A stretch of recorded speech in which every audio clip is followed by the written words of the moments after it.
इससे पहले वाली वीडियो में हमने, इससे पहले वाली जो 2 वीडियो थी उसमें हमने अवतल दर्पण और उत्तल दर्पण के प्रतिबिंब पढ़े थे कि कैसे प्रतिबिंब बनते हैं अवतल दर्पण पर और उत्तल दर्पण पर। ठीक है, आई होप कि आप लोगों ने देखा होगा और समझा होगा। ठीक है, आज हम पढ़ेंगे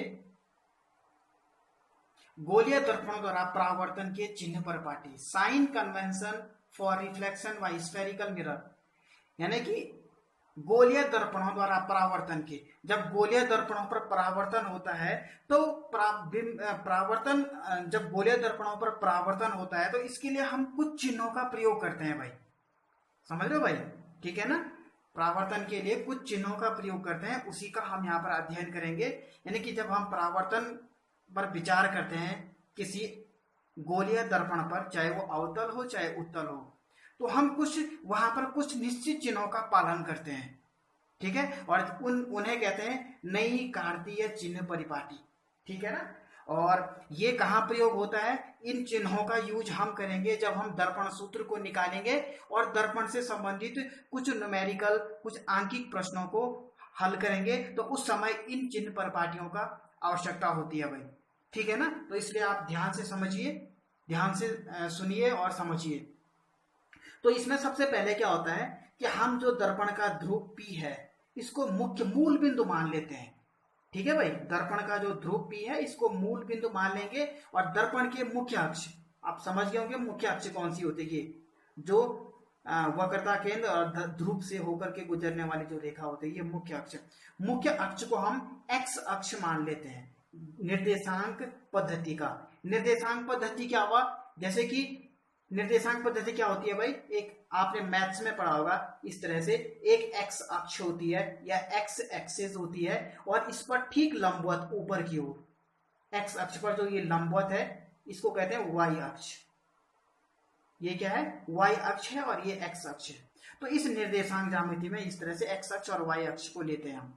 इसी तरह से इस निर्देशांक पद्धति के आधार पर हम क्या कर देते हैं, इस मुख्य अक्ष को क्या कर देते हैं, x अक्ष मान लेते हैं। ठीक है भाई, आप देखिए इसमें कुछ चिन्ह परिपाटी है जिसको हमें समझना है। सबसे पहले हम क्या करते हैं, कोई भी गोलीय दर्पण लेते हैं। यहाँ पर मैंने अवतल दर्पण को लिया है, आप किसी भी गोलीय दर्पण को लीजिए, दोनों के लिए एक जैसे नियम है। ठीक है, पहला नियम क्या है इसके लिए, देखिए हमेशा हम क्या करते हैं कि जो ऑब्जेक्ट, जो बिंब या कोई वस्तु जिसका प्रतिबिंब हमें दर्पण पर बनाना है उसको बाईं ओर रखेंगे। ये मेरे दोनों हाथ हैं, ये जिस हाथ को मैं हिला रहा हूं ये बायां हाथ है, यानी कि बाईं ओर। तो दर्पण ये है, दर्पण का बाईं ओर क्या हो गया, मेरे बाएं हाथ की तरफ इस ओर। तो जो जिस वस्तु का प्रतिबिंब बनाना हो, ठीक है, उस वस्तु को हम दर्पण की हमेशा बाईं ओर रखते हैं, गोलीय दर्पण के बाईं ओर रखते हैं। अब वो गोलीय दर्पण चाहे उत्तल हो चाहे अवतल हो, लेकिन हम वस्तु को कहाँ रखेंगे, बाईं ओर रखेंगे। इसका अर्थ क्या हुआ, इसका अर्थ होता है कि दर्पण पर बिंब से प्रकाश बाईं ओर आपतित होता है, यानी कि जो दर्पण पर जो प्रकाश आपतित होता है बिंब से, वो बाईं ओर से आपतित होता है। ठीक है भाई, इसलिए हम किसी भी वस्तु को जिसका बिंब बनाना होगा, जिसका प्रतिबिंब बनाना होगा, उसको हम बाईं ओर रखेंगे। हमेशा ये याद रखिएगा, यहाँ हम वस्तु को नहीं रखेंगे, यहाँ वस्तु को रखेंगे बाईं ओर। ठीक है, हाँ। दूसरा, मुख्य अक्ष के समांतर सभी दूरियां दर्पण के ध्रुव से मापी जाती हैं। मैंने क्या कहा, ध्यान से सुनिए, मुख्य अक्ष के समांतर, ये है मुख्य अक्ष, इसके समांतर कोई भी दूरी हो, चाहे ये दूरी हो चाहे ये दूरी हो चाहे कोई भी दूरी हो, उसको मापेंगे हम ध्रुव P से। दूसरा पॉइंट मैंने क्या बताया, कोई भी दूरी मुख्य अक्ष के समांतर, चाहे वो कोई भी दूरी क्यों ना हो, इसके समांतर होनी चाहिए बस। उसको हम बिंदु P मूल बिंदु से ही मापेंगे। मूल बिंदु यानी कि ध्रुव P को हमने यहाँ पर मूल बिंदु माना है। तीसरा पॉइंट ध्यान से सुनिए, तीसरा पॉइंट है जो ये बिंदु P है, ये दर्पण है, दर्पण दर्पण का ध्रुव है ये P। इसके इस साइड, दर्पण के इस साइड यानी कि दाईं ओर, ये दाईं ओर की दूरियां, सभी दूरियां, कोई भी दूरी आप अगर दाईं ओर मापते हो वो धनात्मक होगी। ठीक है भाई, कैसे, माना कि मैं यहां से यहां तक की दूरी मापता हूं, कहाँ गई स्केल, कहाँ गई, चलो मैं कुछ भी ले लेता हूं। जैसे कि मुझे यहां से यहां तक की दूरी मापनी है, तो मैं इस बिंदु को पॉइंट मान करके यहां से स्टार्ट करूंगा दूरी मापना, इस ओर यहां से यहां की ओर, यहां से यहां नहीं, यहां से यहां की ओर। माना 4 सेंटीमीटर है, तो ये हो जाएगी +4 सेंटीमीटर, यानी कि धनात्मक रेंबो। और हमेशा इस ओर की दूरी, इस ध्रुव पी के दाई ओर की दूरी धनात्मक और बाई ओर की दूरी ऋणात्मक। तो इस ओर की दूरी जो होगी वो क्या, उसको क्या लूंगा मैं, ऋणात्मक लूंगा, और मापूंगा यहां से नहीं, यहां से स्टार्ट करूंगा। माना कि यहां से और मैंने बिंदु बी तक की दूरी को मापा, यह है 7 सेंटीमीटर, 7 सेंटीमीटर। तो यहां से यहां पे 7 और बाई ओर की दूरी है, तो इसको मैं माइनस में लूंगा, तो -7 सेंटीमीटर। ठीक है, तो बाई ओर की दूरी को माइनस में लिया जाता है और दाई ओर की दूरी को प्लस में लिया जाता है। तो 3 पॉइंट हो गए ना ये। ठीक है, हाँ, पहला पॉइंट मैंने बताया कि वस्तु को बाई ओर रखा जाता है क्योंकि बिंब से आपतित प्रकाश जो होता है वो बाई ओर से आपतित होता है बिंब से। ठीक है, दूसरा मैंने आपको बताया कि P को केंद्र मानकर मुख्य अक्ष के समांतर कोई भी दूरी अगर मापनी हो तो P को केंद्र माना जाता है। और तीसरा मैंने आपको बताया बिंदु P के दाईं ओर की जो दूरियां होती हैं वो धनात्मक मानी जाती है और इस ओर की जो दूरी होती है वो ऋणात्मक ली जाती है। ये चिन्ह मैंने लगा रखा है, देखो इस ओर से मापेंगे ये इस तरह से। ठीक है, और आपतित प्रकाश की दिशा हमेशा इस ओर होगी। ठीक है, बाईं ओर से आपतित प्रकाश आपतित होगा।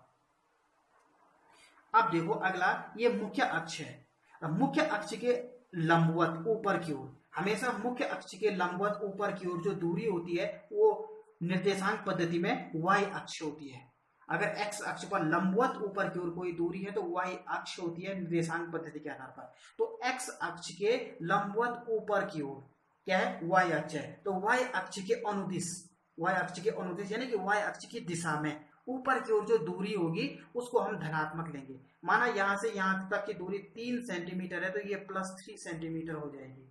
ठीक है भाई, और मुख्य अक्ष के लंबवत नीचे की ओर चाहे ऊपर हो चाहे नीचे हो, ये पूरी क्या होती है, y अक्ष होती है भाई।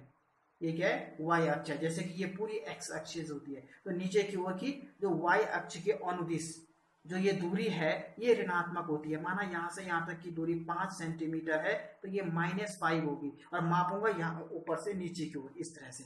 तो नीचे की ओर की दूरी माइनस होगी और ऊपर की ओर की प्लस होगी। ठीक है भाई, हाँ, तो ये 3-4 पॉइंट मैंने आपको बताया। पहला पॉइंट क्या था कि वस्तु को हमेशा बाईं ओर रखा जाता है। इसका अर्थ होता है कि जो बिंब से आपतित प्रकाश है वो बाईं ओर से आपतित होता है दर्पण पर। ठीक है, दूसरा मैंने आपको बताया जो बिंदु P होता है, जो मुख्य अक्ष है, मुख्य अक्ष के समांतर कोई भी दूरी अगर मुझे मापनी है तो वो बिंदु P से मापूंगा, इस ओर इधर और मापनी है तो बिंदु P से इस ओर मापूंगा। ठीक है, तीसरा पॉइंट मैंने आपको बताया कि बिंदु P के इस ओर की जितनी भी दूरी होगी वो धनात्मक होगी और बिंदु P के इस ओर जितनी भी दूरी होगी वो ऋणात्मक होगी।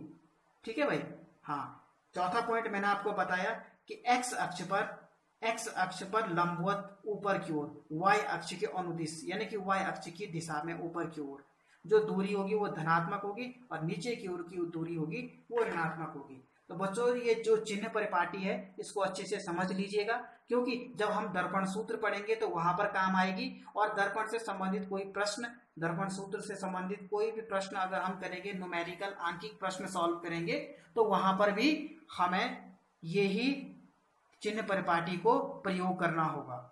ठीक है, पढ़ाई करते रहिए। All the best.